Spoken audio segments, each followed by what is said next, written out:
You are now listening to the Shift Training Show, where we're focused on positively impacting the quality of human interaction. I'm your host. My name is Flip. My name is Vaughn. I'm your co-host. And today we'll be doing a 3-part series in regards of relationship. All right. So part 1 today, what are we going to be covering? We are going to be covering part 1 is modern dating and attraction. And the second part of that is compatibility and choosing a partner. Okay. All right. So that's what we got for part 1. All right. So we're taking some questions, did a little Q&A research. So thank you for everyone who was willing to share those questions with us. We look forward to answering them. Hopefully you'll enjoy this episode and some of our potentially spicy feedback. All right. Let's begin with the first question. So this is question from Melanie and Jeanette. So that I kind of like put them all together because they're very similar. So the question that they have is, have people forgotten what dating means and replace it with situationship? That's an interesting one. Vaughn, why don't you go first? Okay, so I think most people haven't forgotten what dating means. I think that it becomes rare nowadays to see individuals who want a real relationship. I think they want the benefits of connection in a relationship. However, they don't want that exclusivity, that long-term commitment. They just want that convenience. And I think it's becoming rare nowadays, especially the rise of social media, the dating apps, where you could just swipe to the right, and if it doesn't work, you could just easily go to the next one. Yeah, I think that presents a challenge because the idea of dating is basically the process of courtship. And I think that in the process of dating, sometimes people are looking for that commitment, which is actually kind of the last step in dating. The whole process of courtship is still in itself trying to get to know somebody / win their attention / prove you're credible, show that there's a reason for them to commit to you versus, oh, we're dating, so we should be committed to each other. Maybe we were both committed to the process of dating and seeing where it goes. Maybe we're both committed to jumping straight to a relationship and we're testing the relationship, and that's what we think dating is. So when it comes to that, it's like really understanding what the definition of that is. And I think that when you don't have clarity in regards to like what is to be expected in the dating situation, you end up in a quote unquote situationship. And I think that is that's kind of the consequence of when people don't understand what dating is supposed to be. Yeah, I think that situationship happens when the desire comes first before clarity. And Yes. this goes back to this is related to our second question from Daryl. His question is, does courtship still exist? I would say yeah, but it's dying, it's rare. Courtship in itself is a process that requires tension. And like you mentioned before, where, we want things to be easier, or we want a particular desire to be fulfilled fairly quickly with little friction, that makes it harder for the process of courtship to play out, because courtship itself involves friction. It involves delayed gratification, involves having to wait, not knowing and being unsure. And sometimes that makes people react or respond in a way that could just dissolve the whole process of courtship. Yeah, absolutely. I think courtship nowadays has become rare because I believe that they reward speed and convenience nowadays, that courtship starts to, slowly dissipate, and only happens for those individuals that are disciplined and willing to go through that process of courtship. Yeah, I think if you think about it, it's kind of something along the lines of, think about back in the day where it's like, okay, you have to send a letter, you have to wait. How would you easily get to someone's house? How would you figure out where they live and what? Like, there's a whole set of things that would take time for you to even begin to do, quote unquote, the peacock dance, peacocking or anything to get the ladies' attention and to be able to do that. So for guys in particular, I would say, the process has been expedited due to like the nature of apps and being able to just quickly communicate. And at the same time, the other half of that is if it's not appreciated. So like if courtship in itself, that let's say romantic gestures or anything like that, if it's not really appreciated, then men are less likely to do it if they don't see that it's appreciated, right? We're pretty simple, we're pretty straightforward when it comes to, oh, this is valuable, this is what works, okay, then we will do this. But if that doesn't seem to be the case, then it makes it easier for it to kind of die out. So that's a shared responsibility between the men and ladies. Yeah, absolutely. I think this also reminds me how courtship is done in the Philippines. The man would go up to the girl's house and they would start, singing with the guitar with a group of people, a group of friends. And I thought that was pretty cool. I was glad that I had that experience, because nowadays courtship is just happens so quickly nowadays. Yeah, So, absolutely. yeah. And the third question that we have is from Natalie. Shout out to Natalie. And her question is, why is it easier for women to open up emotionally compared to men? And follow-up question to that is, how can men learn to open up their hearts?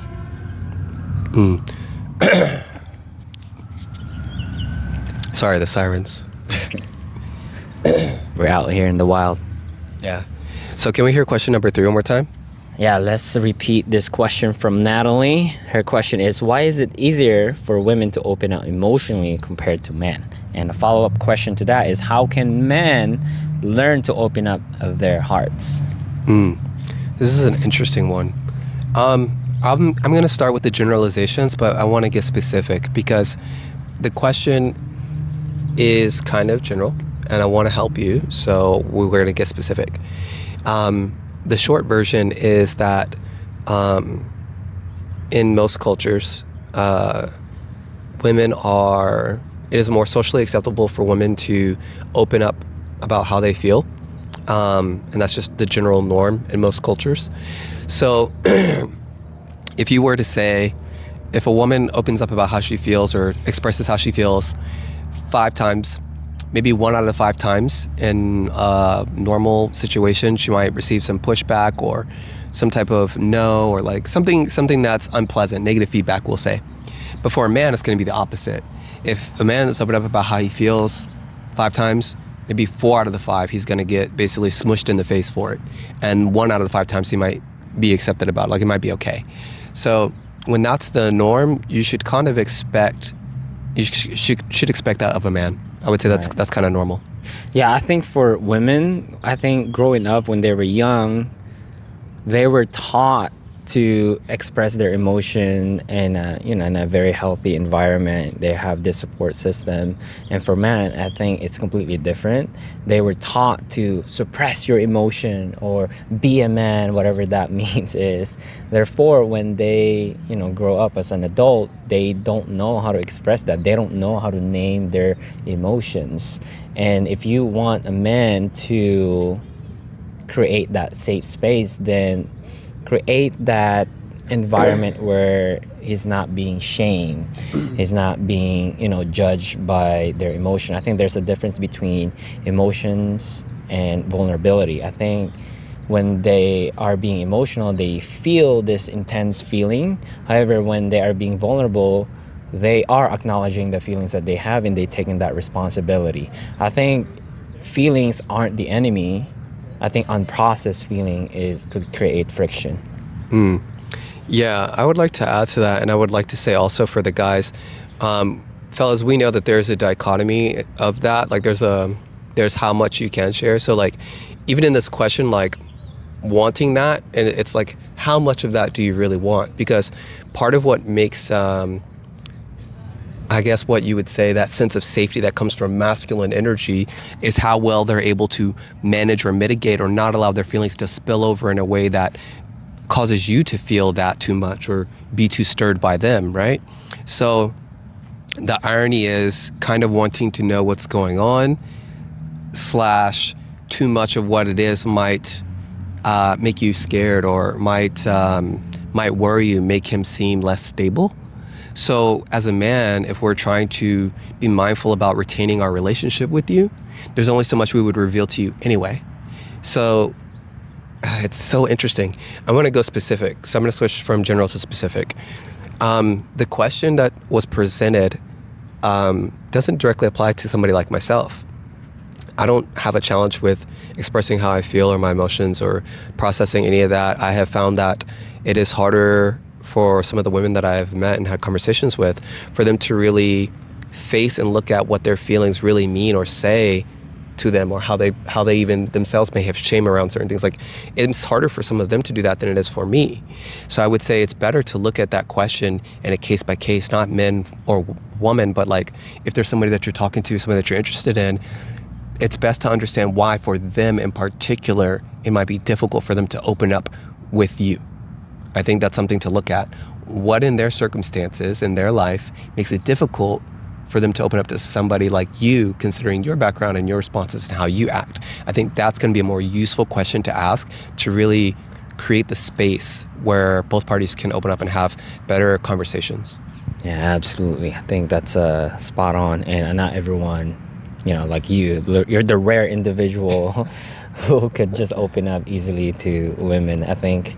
But in general, I would say maybe 80% of men, they're having a hard time to open up. And that is something that we need to address. So the next question is from Mark. His question was, why do nice guys finish last? And why do men get friend zoned when they're too nice? Interesting question. I think for the most part, I think the reason why nice guys finish last is because they don't have that ability to be honest and transparent with their own desire. If they like somebody, they usually hold that back because they're afraid of rejection. Therefore, sometimes women could feel that there's this misalignment on the way he acts, the way he say things. So there's this disingenuous and leads to feeling, not authentic. Yeah. I would say a good thing I just want to point this out, is the nice versus kind. I think when people are talking about nice to me almost always has like this little tinge of like people pleasing in there. That comes with uncertainty or instability or lack of safety with yourself.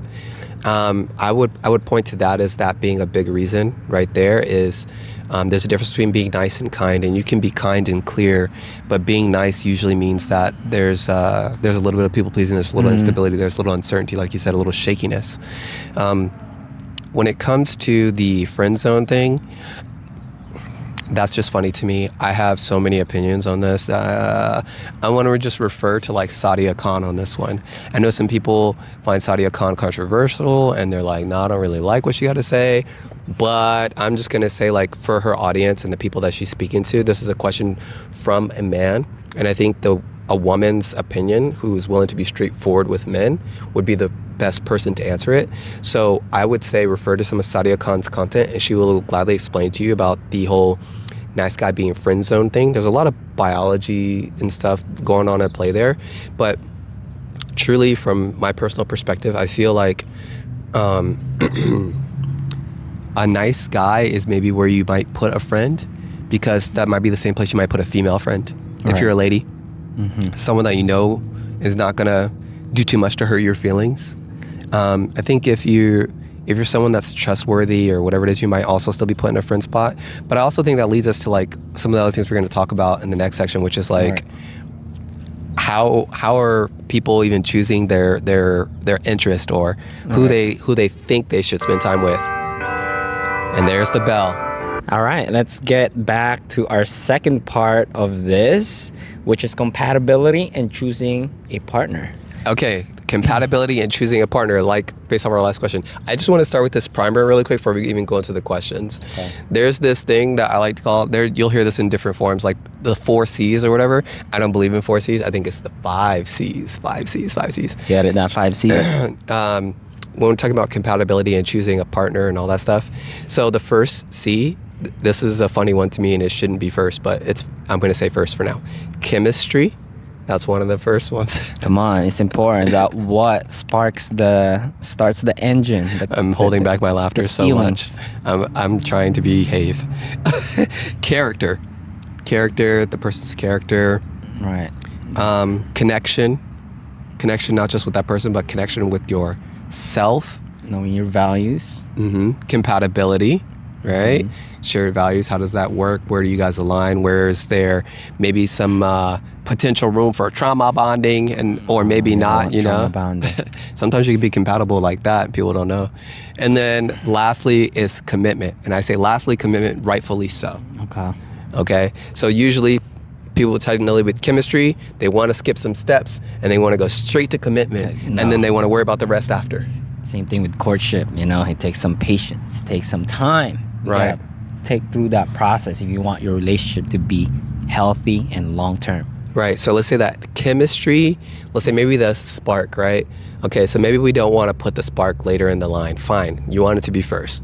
I don't agree. But if you want it to be first, then let that spark curiosity. Right. Curiosity to find out more about the person. Right. But the chemistry, what they're feeling for the most part is anxiety. Sometimes. But most of the time, it's triggering their anxiety. Maybe Sometimes they have that anxious attachment style. Sometimes it's sometimes the spark is chemistry is like it's attraction, right? And I'm sure this is not a rare thing. I know plenty of people besides myself who've experienced this, where it's like you can see that someone is attractive and you can be like, oh, I'm kind of curious about that, whatever. And then you get to know a little bit about the person. You're like, ooh, I'm not attracted anymore. The attraction it's over. The attraction's over. That's it. It's done. It's done. So it's an ick. The ick, right? Oh my gosh. Well, the ick is not that bad because it's like you saw something, you're like, oh, but the attraction could still occur. You know, as time process. Maybe. But red flag, that could be, and the deal breaker is the ones that lose all the attraction. Yeah, if you're going too heavy in on the chemistry, you're not paying attention to anything else. You're not using that chemistry to fuel curiosity, to learn more about that person's character. You know, you're missing the boat already. But I just want to put that out there. So again, just super quick primer before we go into the next questions. Again, think about these different elements such as chemistry, character, connection with self and with the other person, right? Let's talk about compatibility, and then of course lastly, commitment. Commitment is the most important part. Don't skip the middle. Yeah, don't skip the middle. All right, so the question is from Giancarlo.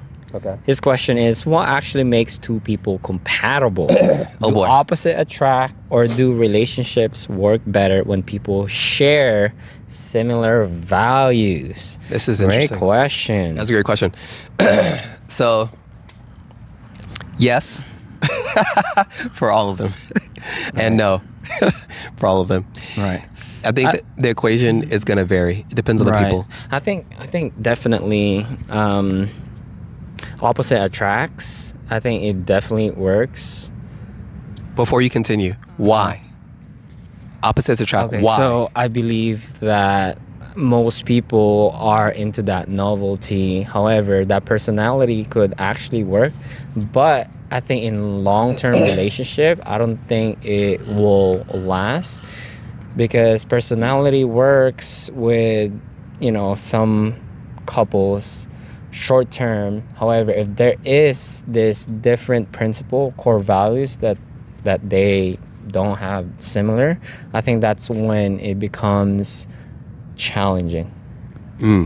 Yeah, definitely. I would like to add some little nuance in there.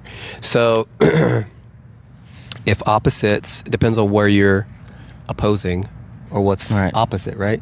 Wait, so before you continue your thought, before I forget, I think something that comes to mind is, let's say you're in a basketball team, right? And both of you love basketball. There's similarities in there. You're a team and you are trying to achieve the same goal, which is to win a championship or do the best you can. However, if the one of your partner is not really into basketball, he's into maybe soccer or baseball, then it will be difficult to work things out. Yeah, maybe. But this goes back to what I was about to say, which is it is opposite attracting, and why is it attractive? So like if you're attracted to something that's opposition, what are you really attracted to? And I want you to think about it. Like, are you attracted to the idea of that having the tussle? Or are you attracted to the idea of trying to fight for control? Are you attracted to the novelty, something different? Or is there something that you see in that person that you kind of wish was part of your life? You admire it about that person, but you wish you had it in your life, but you don't really have it in your life. Maybe you're trying to figure out how to get it into your life. Sometimes people don't understand. They end up in whole relationships because they're trying to solve a problem internally or get an answer to something. And they think the other person's got the answer because they see the end fruit. And then sometimes they get in a relationship with that person, they see how that person lives, and they go, oh, but I don't want to live like that. Then you don't want the end fruit that you thought was interesting. So maybe it's time for you to continue figuring out what else you think you need in life. So the whole opposites thing, I think it's relevant to how much opposition, how much discomfort can you handle. Like in the example you said, there's going to be some tension. Tension might not matter. If it's basketball day one day and soccer day the other day, and both parties are cool with that, then great. That means you help me win my basketball championship this day, I'll help you win your soccer championship the other day, and you know what? On whatever other day, we are the champions together and we win. I think the idea is how you're going to work it out as a team. I think being too much of a different, I think just talking to the extreme, I think that could be a problem. However, if it's too similar, exact same copy as you, I think that's going to be boring. I think not even a measure of boring. Honestly, I think beyond boring. I think I would have to ask you, what do you want out of a relationship? Right. This question for opposite or whatever, what do you want out of a relationship? That's all that matters. What do you want out of the relationship? Because in reality, that opposing opposites, why is that attractive to you? And then if you want someone that has all the same stuff, why is that? Is it because you do not wish to be challenged in life? You don't want anyone to say anything contrary? Like, that's going to be very hard because you have two different entities with two different backgrounds and two different upbringings. If you find someone exactly like you, that's incredibly difficult. You might as well just date yourself. What's the point of the other person? Why? So I think of this like, if you date somebody that is completely different, like for example, the culture is completely different, there's no similarity. I think that's very rare, by the way. Yeah, it is rare, and that's why I think it's always, not always, but for the most part, the relationship that lasts have so much similarity with the culture, with the background. Let's do percentages. Let's make this quantifiable. Let's do it. I like quantifiables because it helps people to understand. Okay. If there's a 100% spectrum, what percentage is opposition or differences, and what percentage must be shared, similar? I think what's a better idea is, you talk about this before. You said that, okay, so I have my own culture, my own background, my partner has his own culture and background, and why don't we just have a conversation and let's take some of the things that I have and have this shared, new culture that we can cultivate together. Yeah, that would be ideal, but most people can't do that. So let's go back to the percentages thing so we can answer Giancarlo's question. So in my own opinion, based on my observation, I believe that people that stick with their own culture, very similar, I think 80% of that will have that long-term, long-lasting relationship. So 80% the same, 20% different. Yeah. Okay. I think that's going to be relevant. Like you said, for your own opinion, I think that might be a matter of what you're looking for. And the reason why I presented this question that way is because I want whoever is asking this question to really think about what that percentage is for themselves, because that's going to give you a better answer. Okay. You need to understand why you might be attracted to opposite. How much opposition can you actually handle? How much can you tolerate? Like somebody who is very open to change and growth and how difficult that process is and being challenged constantly versus someone who only wants to be challenged every once in a while, like a rare seasoning, not a weekly seasoning, not a once a month seasoning, like once every few months I want to be challenged, not too much more than that. You need to understand that about yourself, and then you can better understand what that ratio might actually be. All right, it's about understanding that capacity, what you have for yourself. And what you can tolerate. Yeah, and then you can answer that for yourself. All right, sweet. All right, we spent some good amount on that question. Good job, Giancarlo. So this next question is from Michael Lobo. How important are money, status, age difference, intellectual connection, and religion? Did he say how important? Yeah, how important are the money, the status? Extremely age? Important. All of it is extremely important. Yeah, I think for me, I think they are all important, but it's going to be different with different people. Like it's not all the same. For example, money is really important, right? Because it creates peace, it creates stability, It provides and options. exactly. And status, I think there's more for men. You know, they want that pride and age difference. I'm gonna say, so I'm gonna talk about, so if we're gonna go piece by piece, let's go back and forth on each Okay, piece, okay. because I think we have different views on this, and I want us to have the opposition. Okay, for sure. All right, so with the money, I think that's very important. It creates freedom and stability. I think that money helps to build and create a family if you're somebody who's a family oriented person. And it's not all about the money, right? I think it's the instability and the stagnation is what turns them off. Interesting. Does he say, he says important to what? Like important to, what does the question say? How important are money, status? Are each of them to what? That's the question. How important money, status, age difference, intellectual connection, and religion? In a relationship, In a or relationship, in the for sure. process of dating or courtship or pursuing a relationship? Because they change. That's true. It changes. How about we answer both of them? Okay, cool. So if we're doing the money one first, money first off in the pursuit of versus being in the relationship, there's lots of data and statistics about money being one of the top, I think like top 3 reasons why divorces happen. So financial is one of the top 3 reasons. However, there's a lot more grace when you're maybe in the relationship. I think some people will say vice versa in the dating, but I think it's a little bit different when you start committing. You have some skin in the game, you know, unless there's a bad financial reason to bail out of the relationship early. Usually when you're in a relationship, you might be a little bit more tolerant because you care about the person. But when you don't know the person at all and you can see them negatively impacting like your finances as a man or a woman, you kind of just go, nah, I'm good, I want out. So I would say that being financially stable is actually even more important when you're single than when you're not. But don't You get it. said being more financially stable when you're single. When you're It's trying more to important? when you're trying to date and pursue, you want to play the Oh, courtship game. yeah. You don't want to be. Far more important. Yeah, I think for the most part, men who are broke and trying to date somebody, Big mistake. yeah, Don't do I it. think they're not in their, their best self. No, definitely don't do it. Yeah. Finances provide options, so options have utility, right? So yeah, finances, big up on the value, very important to relationships, period. Like I said, provides options. And for clarity, I think Vaughn's going to be more reasonable on this. So because I know he's going to be more reasonable, I'm going to push the opposite side because Let's I want go. you to have the perspective. Perspective, if you don't understand the difference between modern relationships and dating and how just 100 years ago, 120 years ago or so now, it was completely different. Like the idea of arranged marriages or marrying into a certain family to combine resources and things like that, that's super normal for thousands of years. The newer want to be married for love and because I want to enjoy the relationship itself. This luxury stamp that we've placed on relationships and marriages and things like that. Remember, a marriage is still a legally binding enterprise, okay? So don't get it twisted. The law is still involved in that idea.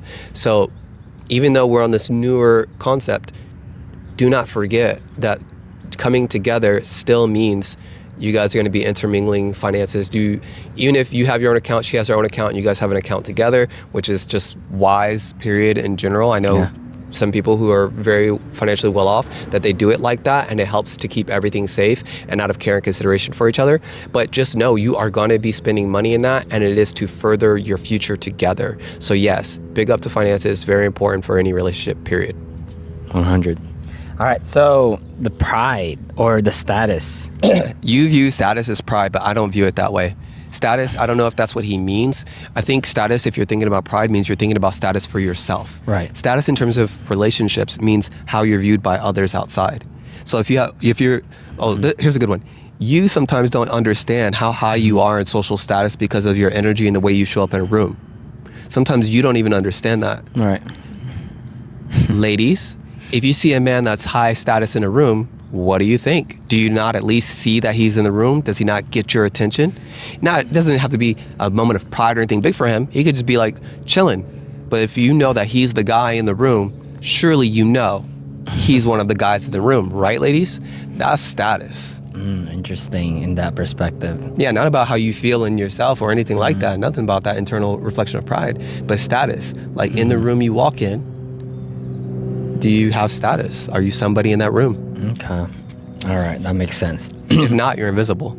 All right, and then the age difference, how important that is. I think Huge. that's very important. I think having that gap, it creates distance. I think if the person is not emotionally mature or the level where you at, I think it creates friction.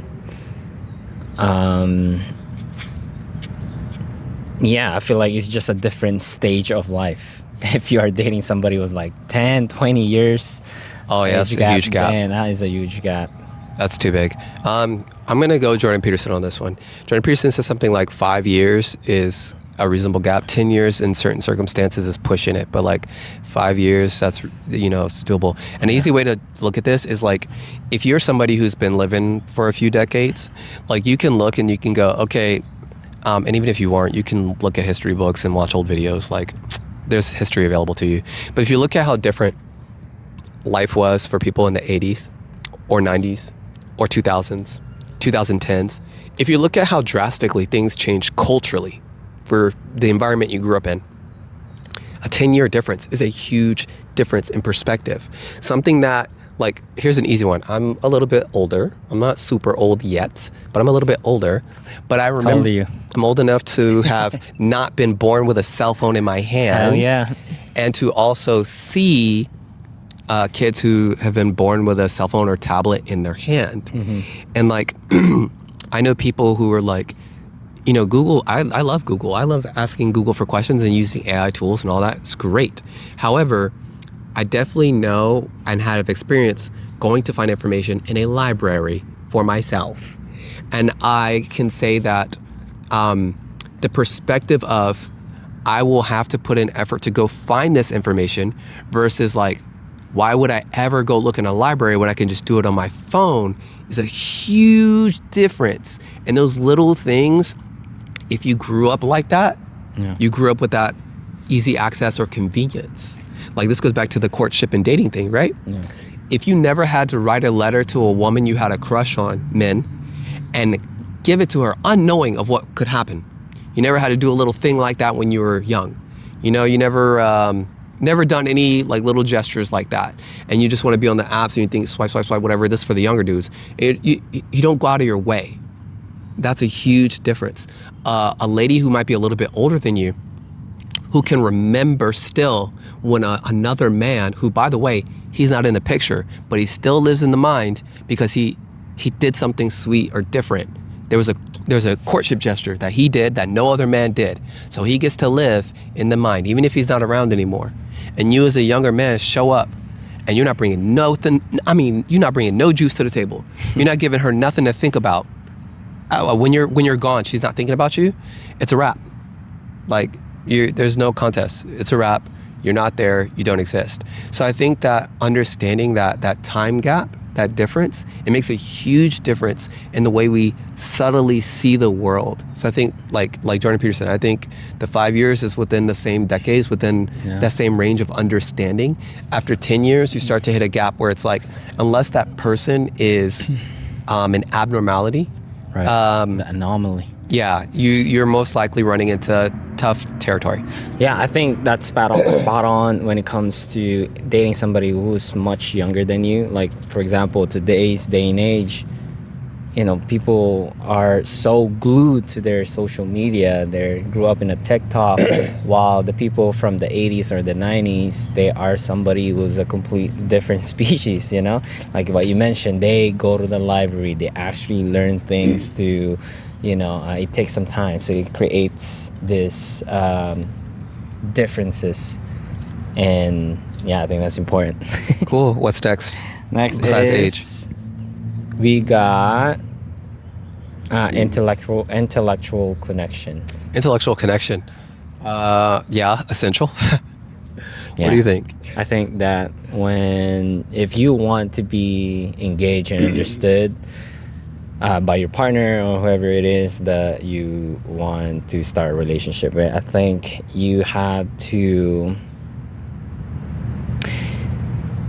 approach it in a way, if this person is not into quantum physics or business and you want to be understood, then that is the part where you have to not label them. Or if you want somebody that will stimulate you intellectually, you have to find somebody that has similar interests as you. But it doesn't have to necessarily find a partner who has similar interests than you, because you can always do that with your coworkers, your friends that have similar interests to you, and you don't need your partner to be this person of have the same interest. I think that's important to understand. But it's different if like the gap is so much so that it skews the power dynamics, because then you can't respect each other, and without respect you can't have a good connection.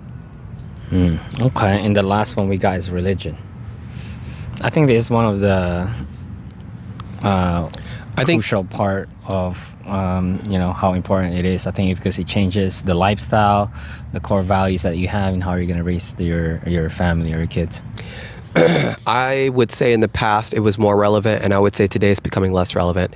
And not because I personally feel that for myself in my life. That's my observation. My observation is that I've encountered less people who are, what I would say, for lack of better words, devout to whatever their faith is, and require it to be exactly that for the person they want to live or have their future with.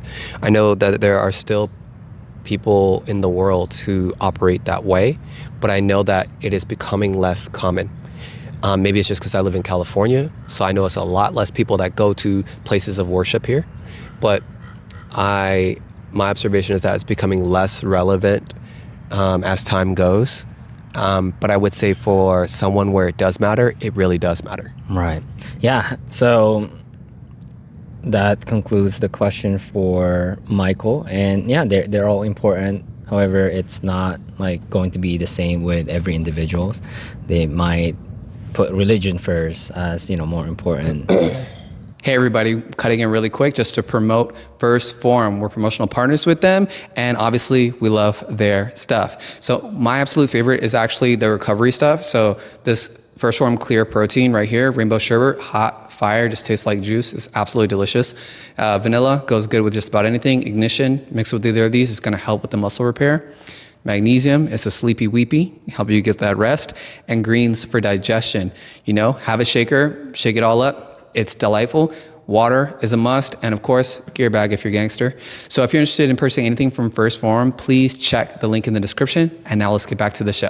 All right, so the next question we got here is from Athena. Okay. And she wants to know sexual compatibility. So modern versus traditional perspective. What are your thoughts on that? Modern versus traditional perspective. That's so interesting. You want to do modern or traditional, and I do the other one? Yeah, I mean, the way I see about this is I believe like neither of them are really that important. I think it all comes down to emotional safety. So when it comes to modern, yeah, you might have an easy access when it comes to sex, you know what I mean? But when it comes to traditional, maybe there is more restraint. But it all comes down to trust, communication, communicating your needs, and respect. You know what's interesting about that? Something that just came to mind is I feel like if emotional safety plays a role, right? And we're talking about modern versus traditional. I mean, I guess we're talking about time periods, I suppose. But like, if someone has a more traditional approach and maybe there's more of that restraint, the question becomes, is it restraint because they are intentionally choosing it or the values are there? Maybe, does that mean like they are more or less emotionally safe? Or does that mean like acting on the sexual compatibility or that chemistry more quickly means we're trying to feel more emotionally safe because we are less emotionally safe? Interesting. Yeah, and I think, well, maybe I think some of these people are using that chemistry, that sexual, first day, a one night stand, confuse it to compatibility. Like that connection helps them to feel like there could be something more going on. Yeah, instead of like really stepping back and really assess, are we really aligned with our values, with the do we have a vision towards this, or maybe it's just like a one-time thing and that's okay. I think the intention has to be there. Yeah, I agree. I think the intention has to be there. And I also think that that's kind of a blend of like traditional and modern, what you kind of just said right now. Yeah, I think that, if you, let's say you want to have a more quote unquote traditional approach, like I would say break that down into like, what does that actually mean? Does that mean patience? Does that mean waiting? Does that mean that sexual compatibility is important, but maybe less important because what you're more interested in are the other elements of the relationship? Not meaning it's not important. It's just not high priority right now. And does modern mean like, it's super important right now, so I have to act on it in this moment because I feel it right now? So is that the modern approach? Modern approach being like, yeah, dating apps and hooking up and whatever. Like, I would say sexual compatibility probably matters more then, since that seems to be the focus. And then for traditional, maybe it can be a lower priority. It doesn't mean it's not important. It just means lower priority. Priorities are time sensitive. Right. Not always importance, organized by importance. Which one are you leaning more towards? Modern or traditional? Myself? Yes. Oh, we can let it cook. Slow simmer, no rush, no rush. There's so many different layers or ways to play that, and I do believe that building up the tension, I do believe there's value in that. Like I said in a previous answer, like some people don't know what it's like to not have instant gratification because they grew up with instant gratification.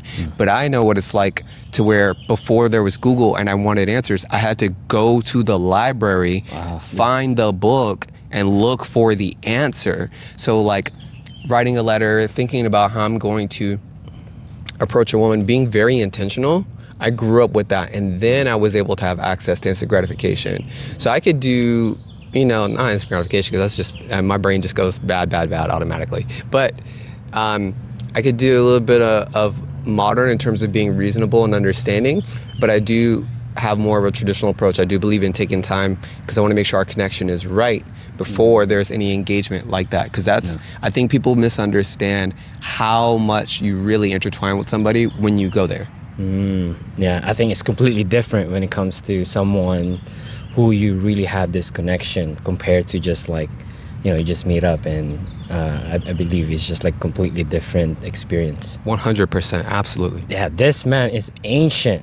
OG. Had to go to the library, seek for an answer. That's it. If you want to know, you got to go find them answers. 100. Well, I think that sums up all the question for part 1. All right. And that is it for part 1.